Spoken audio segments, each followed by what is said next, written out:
টিপকাই নৈত গা ধুবলৈ গৈ সন্ধানহীন কলেজীয়া ছাত্ৰ বিলাসীপাৰাৰ খুদনাউৰী প্ৰথম খণ্ড গাঁৱত শোকাবহ ঘটনা টিপকাই নৈত গা ধুবলৈ গৈ সন্ধানহীন এজন কলেজীয়া ছাত্ৰ ৮-১০জনীয়া বন্ধুৰ সৈতে গা ধুবলৈ গৈছিল নৈখনত ছাত্ৰজন চাপতগ্ৰাম ঘনেৰ গাঁৱৰ নুৰ হাবিব আহমেদ বুলি জানিব পৰা গৈছে নুৰ হাবিব চাপতগ্ৰাম মহাবিদ্যালয়ত স্নাতক দ্বিতীয় ষান্মাসিকত অধ্যয়নত আছিল ছাত্ৰজন ঘটনাস্থলীত চাপতগ্ৰাম আৰক্ষীৰ লগতে এছডিআৰএফ বাহিনী উপস্থিত হৈ চলাইছে উদ্ধাৰ অভিযান অদ্যপি উদ্ধাৰ হোৱা নাই সন্ধানহীন ছাত্ৰজন আমাৰ ইয়াত এটা আজি ডাঙৰ দুৰ্ঘটনা ঘটি গ'ল মানে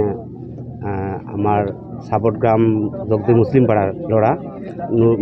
নাম নুৰ মহম্মদ হাবিব ইয়াত গাঁও ধুবলৈ আহিছিল কেইজনমান বন্ধু বান্ধৱৰ লগত প্ৰায় ৮-১০জন বাইক লৈ আহিছিল আহি মানে গাঁও ধুবৰ কাৰণে আহিছিল আহোঁতে মানে তেখেতে পানীত ডুবিছিল ডুবাৰ পিছত ল'ৰাটো খোজ পোৱা নাই এতিয়ালৈকে আমাৰ এছডিআৰএফ বাহিনী আহিছে পুলিচ বাহিনীও আহিছে আমি এইখিনি জানি পাইছোঁ ল'ৰাটো চাপতগ্ৰাম কলেজত পঢ়ে ছেকেণ্ড ছেমিষ্টাৰত ল'ৰাটোৰ নাম নুৰ হাবিব বিলাসীপাৰাৰ পৰা আলম হকৰ ৰিপৰ্ট অসম টাইম ৰাইজৰ কণ্ঠ অসম টাইম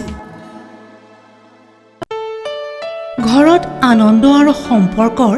চমক বজাই ৰাখিবলৈ জৰুৰী হৈছে সকলো আনন্দময় মুহূৰ্তত মৰমৰ উপহাৰ দিয়াটো সেইবাবে মধুশ্ৰী জুৱেলাৰ্ছে আনিছে সকলো ৰঙীন ক্ষণৰ বাবে বিশেষ গহনা হীৰাৰে হওক সোণৰে হওক বা ৰূপৰে হওক শ্ৰেষ্ঠ ডিজাইনছ আৰু হলমাৰ্কযুক্ত গহনাই ৰাখে সম্পৰ্কক নিখুঁত তেনেহ'লে আজিয়ে আনক আনন্দ মধুশ্ৰী জুৱেলাৰ্ছৰ সৈতে যোগাযোগ কৰক 7002800341 নাইবা ভিজিট কৰক LNB ৰোড নলবাৰী অসম